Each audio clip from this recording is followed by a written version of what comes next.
And then we get treated to the greatest montage in this entire movie. This is, Tim. This is awesome. Yes, this is the scene of the movie that you need to watch. And it's actually, I'm pretty sure this is just online on YouTube. If you just type in "dancing in the rain"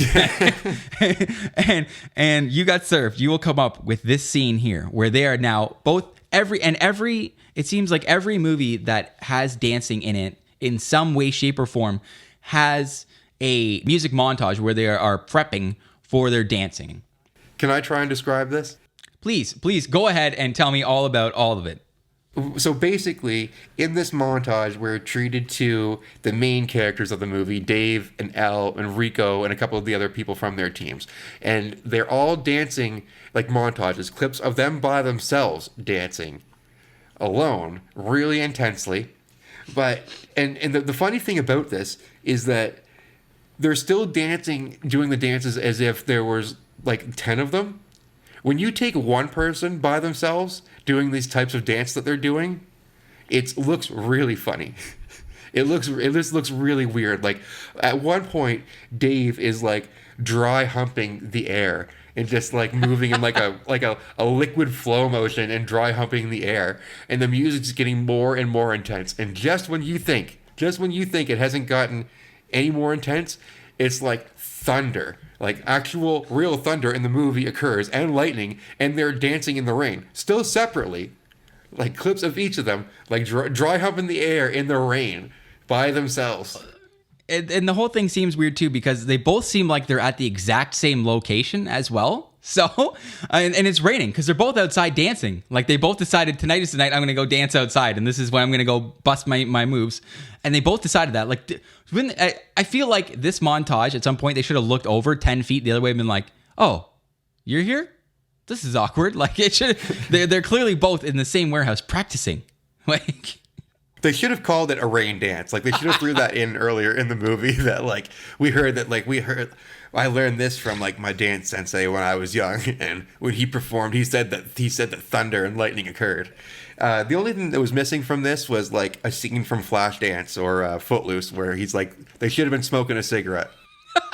Yeah. Look, like as far as the way we're describing the dance, we should make it clear these guys are doing awesome dances. Like they all can dance. Yeah, we are not doing it justice. They are everyone in this movie is a very, very skilled dancer. But I did want to discuss something here really quick, or at least bring this up. It's $50,000 for them to win this. Why was this? Like the $5,000 fight, the broken leg. They seem like they were going to be major plot points in this. You could have just set this up at the beginning, where this big battle was coming up.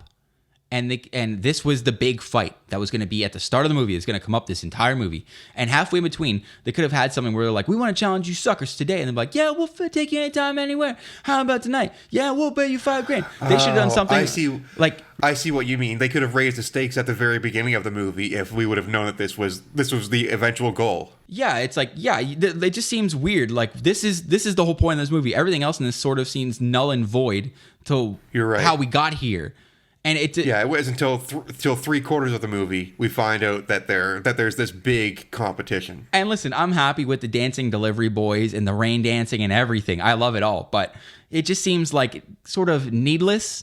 It was just sort of needless. You didn't really need all this extra stuff. You could have just had the story, and then we could have built it up along. Honestly, you and I should be writing these stories for these guys, because what we've come up with so far in this, I feel like, is way better plot points. And I think it moves the story better. The only problem with that is, Paul, I don't think that we can dance as well as these guys. Oh, I don't have to dance. I just gotta tell them, like, this is where you're gonna serve. You are now going to serve this guy, okay? And then proceed to serve. Please serve. Yeah. You serve him. I don't know. Then after he serves him, you come in, and then you serve him. This is starting to sound a little sexual. Yeah, you're gonna serve him. Yeah, serve him. Serve him. That's real hot. I like when you serve him. Yeah, serve him. Good. Yeah, serve both of them at the same time. Okay, we got stop. And so after they're done practicing, we're done with this montage. We are now at the big bounce, and this is day one. It's a 2-day event, and there's a lot of stuff going on. I thought that that alone confused me. that this is a 2-day event. Because I don't even remember them saying that in the movie, that it was a 2-day event. So where this event takes place, where Little Kim and the MTV crew and everyone's there, it looks like it's a shopping mall or like the auditorium of a shopping mall. Yeah, it kind of looked. I thought it was like the gymnasium for "Hit Me, Baby, One More Time" for a second, and then I was like, "What is this place?" Like, it's like, I don't know what it is. It might have been because it's funny you say that. So we'll get back to that here in a little bit. Okay. Yeah. Anyways, keep going. So this is day one. Now we're setting up here.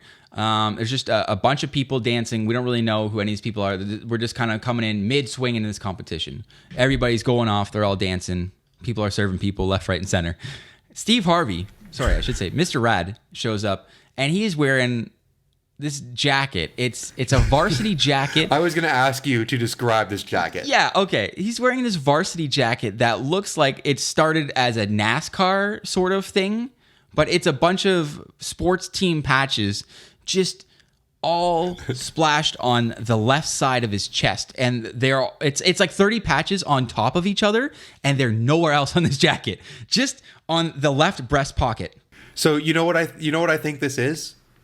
So you know how in like Scouts of America, Boy Scouts, like the more you progress, the more seniority you've gained, the more patches you have on your coat.